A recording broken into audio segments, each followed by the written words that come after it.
நியாயமா தேர்தல் ஆணையம் உப்பு போட்டு சாப்பிடுற ஆணையமா இருந்தா, சோறு சாப்பிடுற ஆணையமா இருந்தா நாண்டுகிட்டு சாகணும். நீ கொடுத்த வாக்காளர் அட்டை இருக்குல்ல, நீதானே கொடுத்த, நானா கொடுத்த? வாக்காளர் அட்டை செல்லாதா, ஆதார் அட்டை செல்லாதா, அந்தந்த மாநில அரசாங்கம் கொடுத்த ரேஷன் கார்டு செல்லாதா, பான் கார்டு செல்லாதா?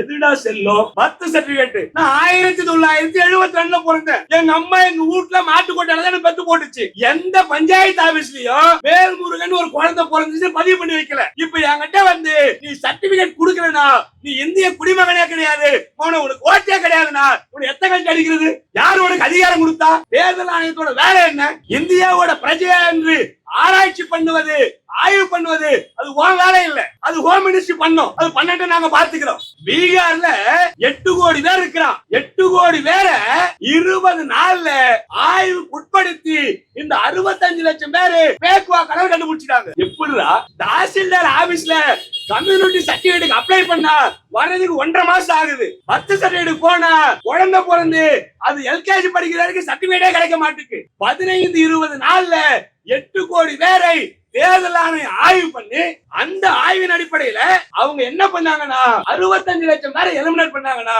எத்தனை லட்சம் பேரை நீங்க வேலை செஞ்சீங்க? 8 கோடி பேரை விசாரணை பண்ணா எத்தனை ஆபீசர் வேணும்? எப்படி செஞ்சீங்க? எது பேக்கு? வாக்காளர் பட்டியல் பேக்கா, நீங்க எலிமினேட் பண்ண அந்த பட்டியல் பேக்கா? இன்றைக்கு பீகார்ல பண்றோம். அடுத்து நடைபெறக்கூடிய 5 மாநில தேர்தலா இருக்கிற தமிழ்நாடு உள்ளிட்ட எல்லா மாநிலங்களிலும் இதை செய்வோம் அப்படின்றார்.